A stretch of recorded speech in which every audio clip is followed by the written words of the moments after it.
So this is an entity, be it a religious tradition, a person, or work of art.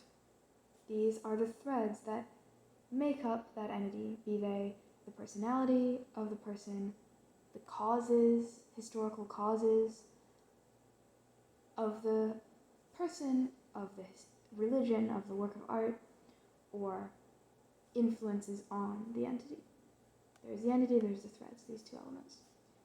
Sometimes we see an entity as being defined by those threads, and the emphasis is on the threads, on the arbitrary causes, on the tropes that the work is participating in, on the categories that we put that person into, that we consider as basically entirely making them up. Sometimes it seems like, whether by process of transformation, whether by some inherent difference in the entity, the question is, sometimes it seems like that entity has a certain gravity of its own. It is necessary that it should be what it is. It has its own identity and its own sort of internal dignity, whether that be a person not being defined by any of their contingencies, a religion seeming to have some sort of transcendental truth to it, or a work of art feeling real and feeling alive, even though you could just put it in a bunch of categories and be like, well, this is a high fantasy novel inspired by XYZ, etc. Anyhow, it's these three main images that I am going to ramble about for a while. And this is quite wide, this pattern is quite wide in its applications. Again, I'm talking both about religion or belief system. This is that part's partially inspired by Tradition and Apocalypse by David Bentley Hart, which deals with this issue, which I'm partway through. People, and different ways of relating to or looking at people, and then also works of art. But I'm just going to refer to all three of those as an entity, and I think there are patterns that apply to all three, and this is one of them. So I see them as in the same sort of type of scale in this case. So, let's see.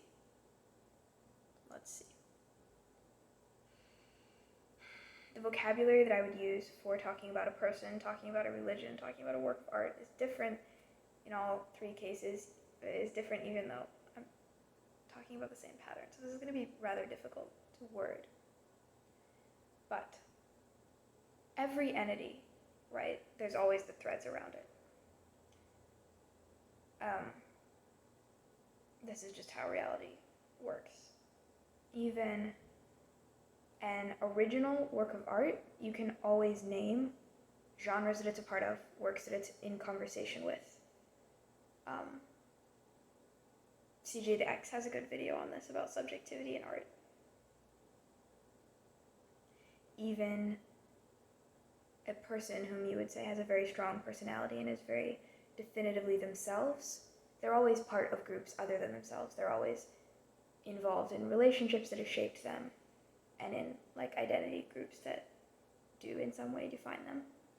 Even a religion that claims to be transcendentally true, you can look at it from a historical perspective.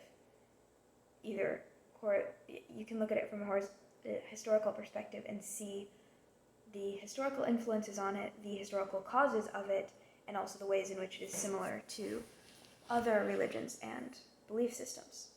So there's even the most original or independent entity has these threads, and it's always participating in dialogue with these other threads. I'm talking both about space and time and meaning. So there's always similarities, ingredients, there's always causes also that you can point to. Otherwise, you would not be able to perceive this entity at all, / it would have no real existence at all. That gets back to what I talked about in that sparkling water fountains video. You can't just something that's ex nihilo and it's absolutely independent from everything else. It doesn't even exist at all. Yes. So the question is an entity defined primarily by those threads and can basically be just broken down into those threads? Or is there some inherent identity making this religion, this person, this work of art what it is, and that it is almost this feeling of internal gravity or necessity. I think with some entities that we look at, we mostly lean towards one, and you can just break them down and be like, oh, that's just X, Y, Z, defined by these categories. And with other entities, we look at them in the other way, as having a sort of inherent gravity and like identity.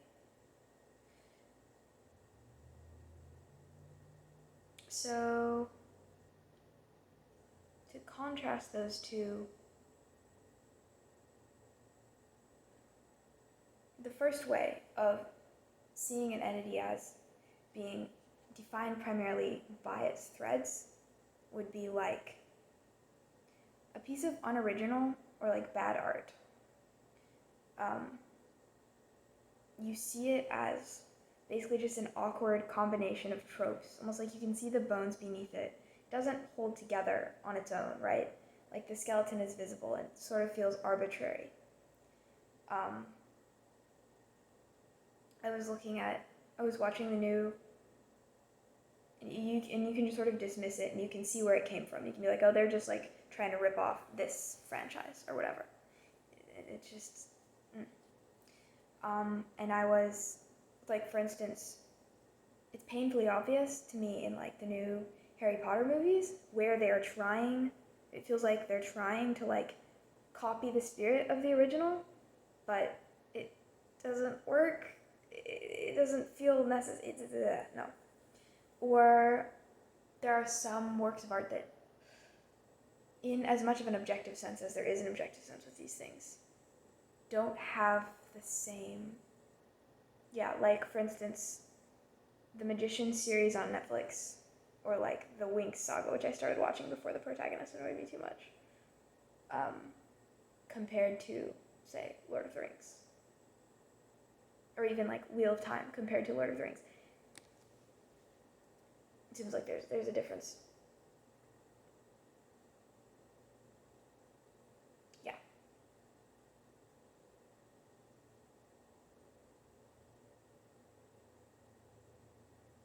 I could be thinking of a lot better examples. So you might say, well, okay, bad art is just like shambled together tropes, and good art, it has a certain inherent necessity. Okay. An example of this in the context of like a belief system would be saying, well, okay, would be like, I guess, say, Buddhism compared to like flat Earth. Flat Earth, you could say, okay, this pulls this thread from here, this thread from here, this thread from here. It completely falls apart when you poke at it. It's defined by all these different threads that they've just come together and made like this weird monster thing. So you would say, whereas, yeah, this is in pictures. It's not in words. I'm trying to put it in words. And then, or like with a person, you could be like, this person just like a normie, like they've just, without thinking, taken whatever surrounds them. They're defined by being this social class, being in this political ideology, this like religion, and they were raised in this kind of home. And that's all they are. They just list off about 5 traits and you'll be like, yeah, that's that person.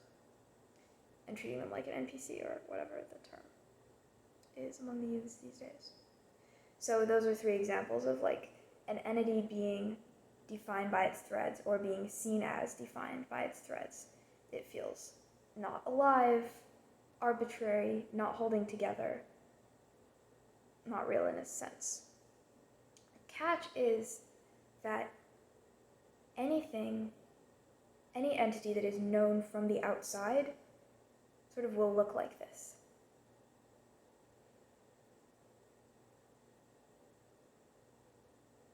For instance, I was looking at this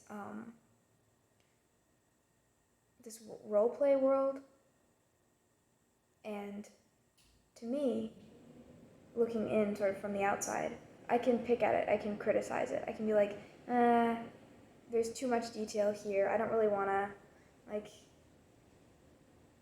this whole shop system where you can buy different things, that seems like unnecessary complexity, that would just be overwhelming. Or this part of the lore and I don't really like, and you're just sort of picking it apart and being very critical. Whereas if I had invented that world, or if I was a dedicated participant in it, I would be stepping inside of it, knowing it from the inside, knowing it participatively by love, and quite suddenly there would be this sort of shift and transformation from it seeming to be this first kind of entity where it's like defined by the threads to this second one where everything, like if I had created that world, everything that I would choose for it would have a purpose and would feel like it was necessary and would feel like it was the right thing. And would stand on its own. And I would be like, yes, this is the world, this is this role-playing world. So the question is, like, is the difference between these two ways of being, or these two types of entities, between a true religion and a false one, between an original person and just like a normie, between good art or a good story world and an unoriginal, fake one? Is that inherent in the entity, or is it in the viewer and the manner in which the viewer approaches? And this is an interesting thing to ponder. Of course, the answer is both, and it's a scale, and it's a synthesis of both, and it depends. As always, that is the answer.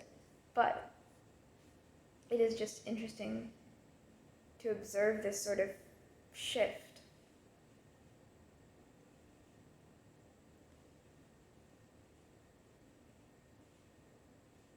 from one to the other. And it's quite interesting, especially when you start to consider time.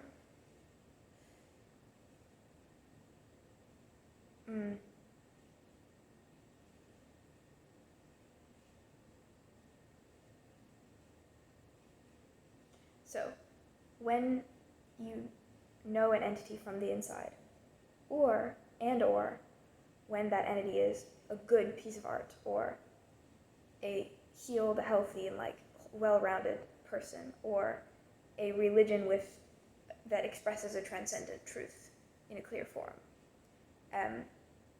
there is a sort of shift, and suddenly it's like the entity has this, what I think, like this gravity, almost as if instead of spontaneously emerging out of and being defined by those threads of other influences and even of temporal causality,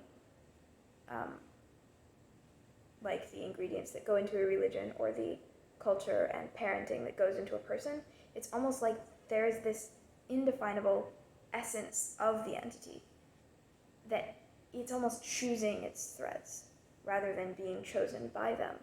The entity like feels necessary, like stands on its own and feels necessary and holds together and is alive. And this is the kind of feeling that I get about a person whom I love and know, about a compelling story world, or about like my religion, which for me would be Christianity, or specifically my understanding of Christianity. There are certain parts of classical or of traditional, typical Christianity that I would say, well, that falls away. But anyway, yeah.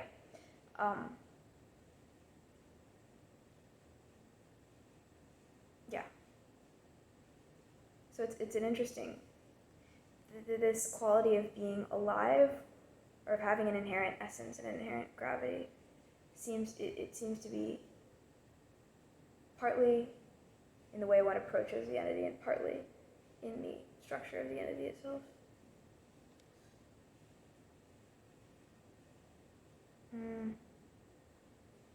Yeah. So like, I guess on the one hand, something with what I would say is inherent artistic value, like Lord of the Rings, someone could just not resonate with it. Whereas they could strongly resonate with like something of lesser artistic value in itself,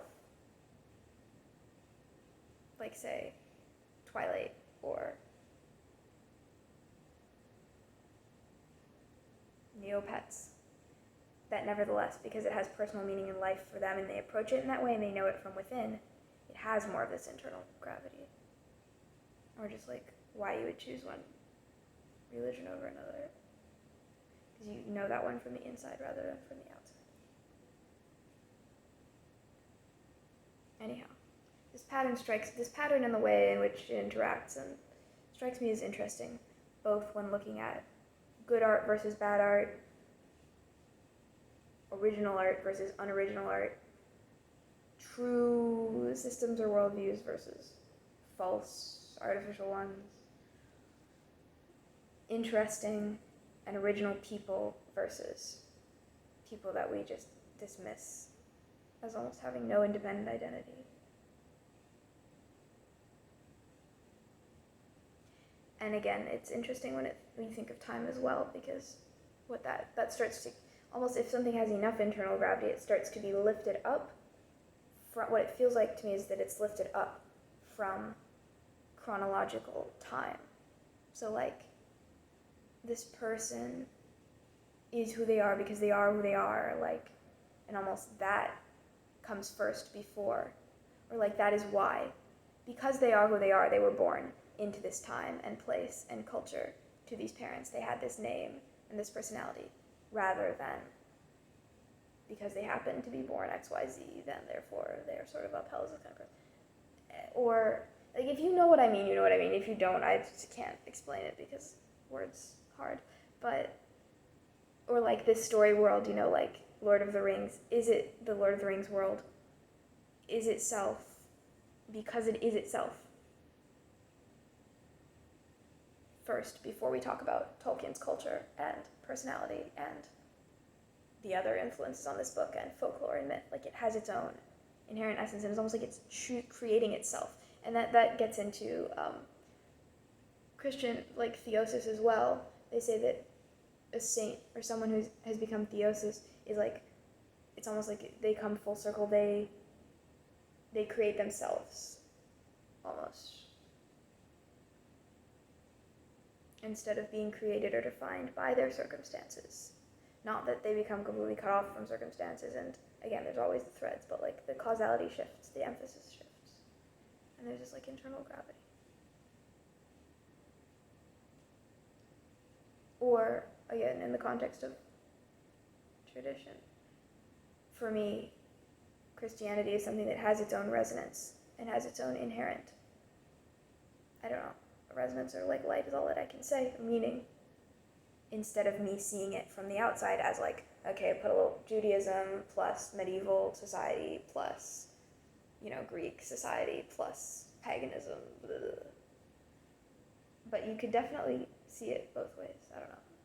It's interesting to do this stereoscopic, as Rebecca said, which I really like shift between the two ways. Anyhow, more food for thought.